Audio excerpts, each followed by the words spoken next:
I love when a good thought becomes a reality, such as the case today with this one. Yeah, Adam pitched the idea of a French onion steak sandwich, and I gotta tell you, French onion soup, if not my very favorite soup, it is my very favorite soup. Right. If made right, it is the best soup. And so we're taking that soup version and putting it in sandwich form. You wanna see us knock this steak sandwich out? Stick around while we dig in. I can't believe the WALTWINS. They're right there. That's one of them. That's the other one. I'm the other one. So we're gonna go ahead and get right into it. I am super excited. You know, I got to— Surprise, Adam's super excited. I gotta put the cans on because I'm sound guy again for Brett. He'll be cooking this one, even though it was my idea.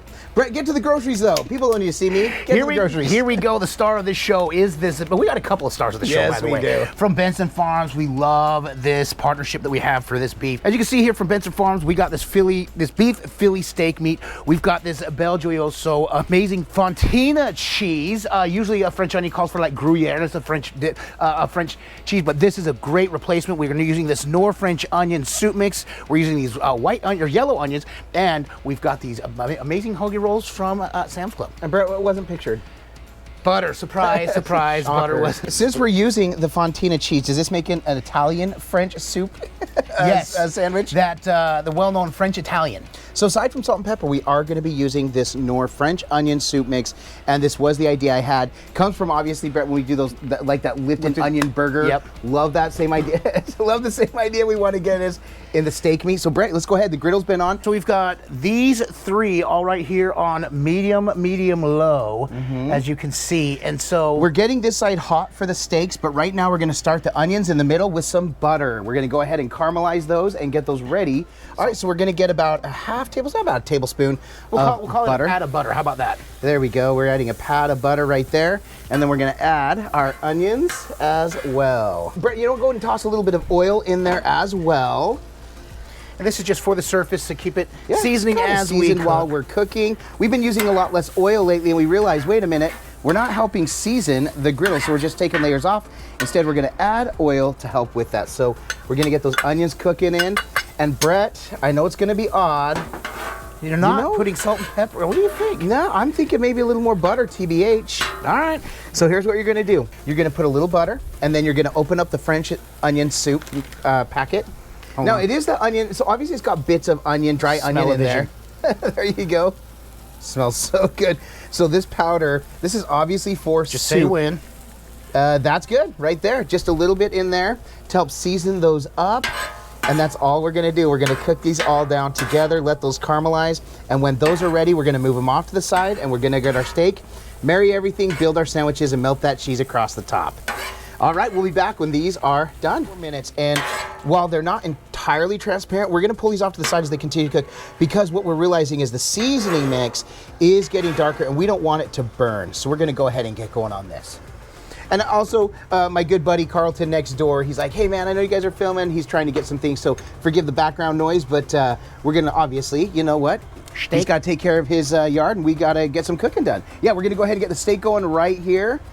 We're gonna get a little butter to help get some good, like we flavor. Yeah, a little flavor. That's how I do my Philly cheesesteaks. And since we are using Philly beef, let's do it like that. Oh, it smells so good. Now, we were thinking about chopping these down super thin like we do Philly cheesesteaks, but this is thin meat, so it's gonna cook quick. And we're gonna leave it in these strips like this and just pile them up into our sandwiches. Oh man. All right, get those out, separated. Wow, that's actually more meat than I thought there was, Brett. Yeah, that's gonna be like 3 or 4 sandwiches. Yeah, seriously. We'll pile them, and we can pull off the side wherever we need. That's 2 there again.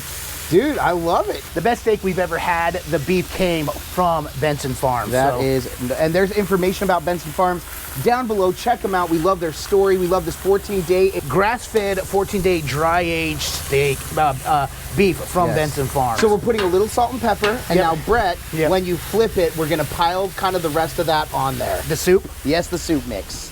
In fact, go ahead and give them a little turn. Look at that. Okay, man. Sear action. And literally, as soon as you do it, it's almost done and ready to go. All right, so go ahead and get that soup mix and just like really generously put it on there. I'm just gonna put the whole thing on there. There, yeah. And it is going to kind of thicken up to almost give us a sauce, I think, with this is how I envision. Like a gravy. Ooh, that's way more than I thought. Me too. Okay, so that was way more than I thought, but you know what? Oh, well. This is what we're working with. This is what we're working with. So now, yeah, we're going to mix it because this beef is cooked all the way through now. So we're going to, oh my gosh, you smell that? Yes, I do. It smells like beef, onions, and gravy is what it smells like. Yes, which is what I was going for. Look at that, just pile in there, Brett. Do you see that? That is what I wanted. Ooh, it's hot. Okay, so here's the deal. Go ahead and lower the heat all the way to low. And then what we're gonna do is now introduce the onions into it. We're gonna mix it and pull it back to set while we get the sandwiches ready. Wow. Not bad, huh? Not bad at all, my guy. Okay, so why don't go ahead, set it over here. Okay, we'll get the steak over here, and then we're gonna clean this section. And all we're doing is get a little heat on these, then we'll open them, fill them. Now normally we would pile our cheese on this and pull them and then put the bread on, but this I have a little different idea. I wanna wrap the cheese over the top and see if this works. So this is nice and toasty. Nice and toasty. Right here. Yeah, that's okay. I want it where it's off because this is still hot. Gotcha. So go ahead and start loading those, Brett. All right. Yeah, maybe a little more. Want to load those. So now we're going to take the fontina. There we go. We got a nice easy open too, and this is already pre-sliced. We love that. And so I'm thinking like kind of pull it. No, yeah, pull it. So like pull this together and like kind of wrap it. So we're going to try to kind of wrap it around and pull it around. That's okay. And maybe we can try to hold it together, or no, you think it's going to be fine just as is? Yeah, it's going to be, because there's no way I can hold everything together. Okay, we go 2 slices. Ooh. Okay, and then we're going to dome this, steam it and dome this and get these nice and cheesy. All right. And we're going to steam right next to it, and we're good to go. We wait about 30 seconds on that. All right, about 45 seconds. Oh my God, dude. That may or may not have done exactly what I hoped. Shut the front door, my guy. Oh my word, I wanted it to pull over like when you get a French onion, when you get a French onion soup and that cheese goes right across the top. Brett, I think we got to win a Mission accomplished much? I think we got to win a steak steak sandwich dinner. Steak Sammy dinner. Oh yeah.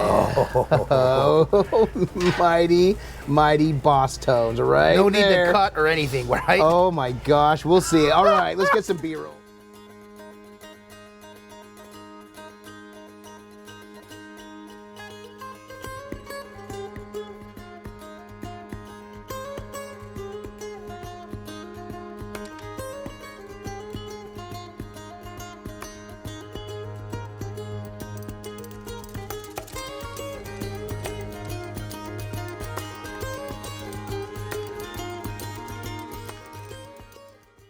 You know, Brett, there are fewer times when something that I envision goes exactly how I thought it would. Now, here's the deal. Yeah. I thought of this. I didn't look up recipes or anything. Yeah. I just thought, now, my one concern, we used a lot of that French onion seasoning. The whole packet. The whole packet that calls for 3 cups of water. For it's going to be quite concentrated on flavor. So I want to give my honest feedback on that, but it smells unreal. It does. Oh and my this gosh. cheese is just completely melted all over that. You couldn't ask for a better. We thought we were going to get the little torch to kind of help melt it and crisp it. No need Not at all. necessary. But Brett, like we say, it can look amazing. This looks absolutely amazing. Like we say, it can smell amazing. Which we have mentioned. Can I get a smell yet? Smell, yeah, you can. But if it doesn't taste amazing, this was all for naught. Cheers. I'll eat to that, my brother.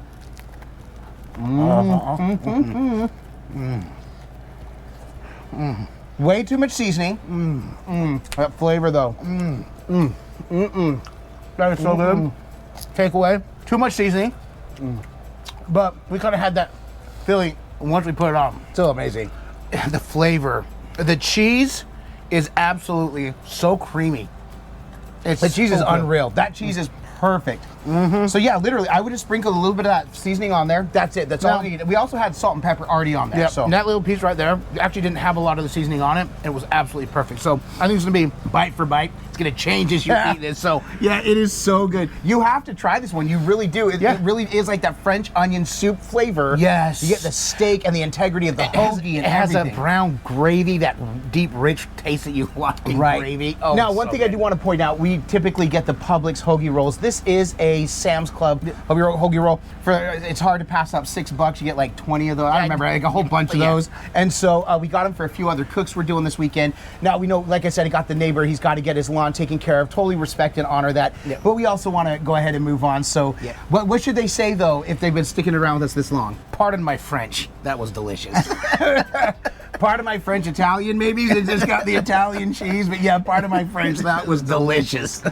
Wow, that's perfect. Go ahead and add that to your comment. We really love those who stick it out with us, and put those in those comments so that we know that you're sticking it out. I do want to say this though, since it's been about 2 minutes since I had my bite. That flavor is there. I want to go take another bite. You want more? Now. You get that French onion. It's just amazing. So good, man. I love that we get to come and do this. If you enjoyed this video, if you gave an idea of something else that you can cook on your griddle, make sure and give this video a thumbs up. We really do appreciate it. It is one way in which you can support us in what we do. Another way you can support us is by purchasing one of our 2 cookbooks, the Epic Outdoor Griddle Cookbook and Smashed. Both are available on Amazon or anywhere books are sold. Love that we get to come and do this. Yes. I say that all the time because it's true. It is true. Aside from coming and knocking out bangers like this French-Italian soup steak sandwich. Okay. Why else are we doing all this? Because all we do is twin. No matter what. And with that, we bid you adieu. And don't forget to like and subscribe. And griddle on.